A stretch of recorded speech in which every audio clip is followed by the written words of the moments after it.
Hello and good morning. I'm Rebecca Ortizsanchez, and today we have a medical laboratory technician with us. He works at the hospital at Okinawa as an active duty Navy. Welcome, Mr. Luis Ortizsanchez. How are you doing today? I'm good. How are you? I'm doing great, thank you. During this interview, we are going to be discussing the Flint water crisis that happened in 2014 in Flint, Michigan. And to comprehensively examine the Flint, Michigan water crisis, its origin, systemic failures, and the impact on public health, with the ultimate goal of informing policy reforms, infrastructure improvements to prevent similar incidents in the future. Okay. So a little bit about the background, in case you're unaware. The Flint water crisis, which began in 2014, serves as a poignant example of significant public health problems.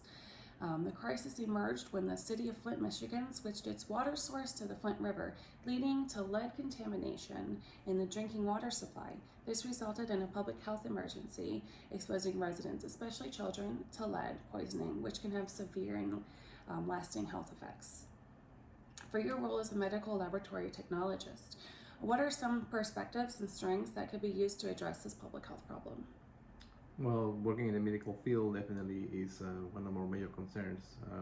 We are supposed to maintain our population healthy, and if we have issues like this where contamination occurs, and now we have babies and all the population that is in the area affected by the situation, it's not good.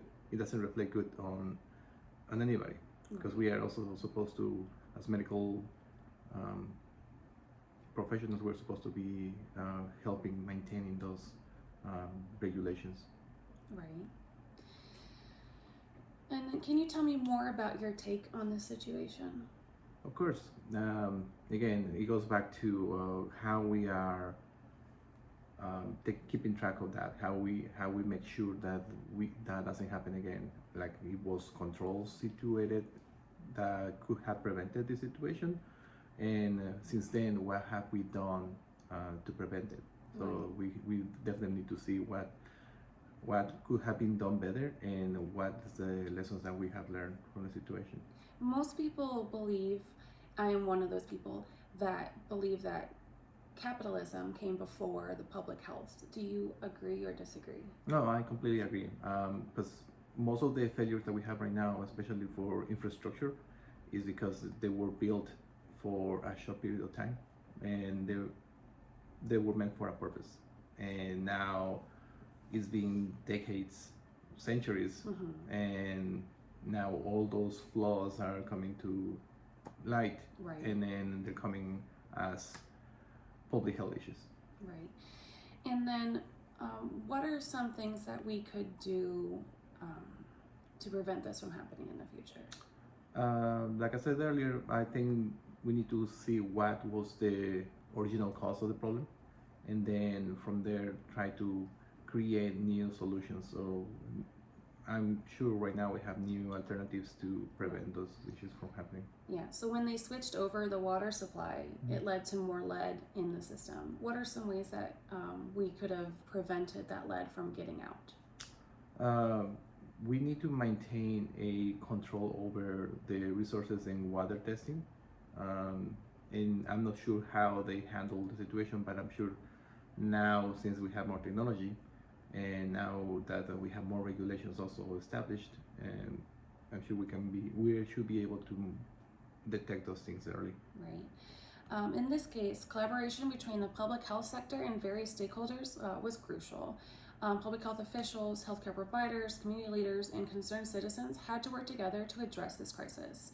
And public health experts conducted lead testing, provided medical care, and raised awareness about lead exposure risks. Community engagement played a vital role in ensuring that affected residents received the support they needed. This crisis underscores the importance of intersectoral collaboration to address public health emergencies effectively. So definitely what you were saying before, and how to prevent this in the future. I think that the need for strong leadership, the one who prioritizes public health and environmental safety over making money, is important. Yep, and definitely the community health assessment also, that all the hospitals that are obligated to conduct every 3 years. That also could help to prevent those things, and Right. Could help also correcting those situations. Right. Let's see. So leadership and management principles were essential to managing this crisis. Effective leaders in public health, government, and the community had to make decisions swiftly to mitigate harm. The challenge lies in the complexity of the crisis and the need for transparency and trust building, given the initial mishandling of information. And it highlights the importance of clear communication, accountability, and leadership during public health emergencies. Do you think that the public was aware that their water source had been changed over? I'm sure there was some people that were informed, but not everybody. So the people that are mostly affected for those situations are always the middle class and lower class. So communication must have been important, and I think it wasn't. And communicated the risks and assessing the risks. That's also information that the population needs to know before the Right. transition. Right. So like they just switched it over and didn't tell the majority of the people, so they just continue using their water thinking it was still safe, or that they were told that they were going to a new system and that the system had been tested rigorously and found that there was no problems, and then people just blatantly trusted it. Yep.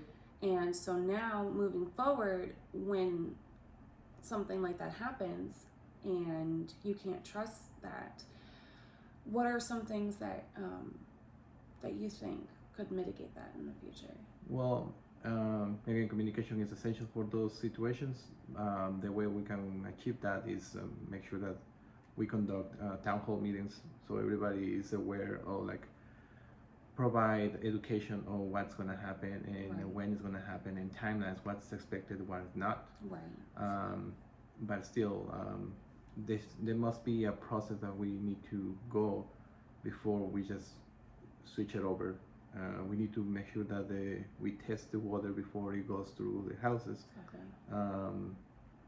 and then that way we can assure that we are providing the people good service. Right, because this had been going on for quite a while before it was announced to the public. It was kept private. So definitely clear and quick communication is important, because as mentioned earlier, it's not just the older people that get affected by this. It's the children, and it doesn't just, oh hey, you have lead. It can affect their livelihoods, and that's the future of our nation. And so it's definitely important to keep that in the back of our heads when we move forward. Yes. All right. Thank you so much for being here today. I really appreciate it. Again, then we have Mr. Luis Ortizsanchez here with us, and he works at the Naval Hospital in Okinawa, and he's a medical laboratory technician. And thank you for your insights today. Is there anything else that you'd like to add? No, thank you for having me. All right. Thank you so much. Have a good day.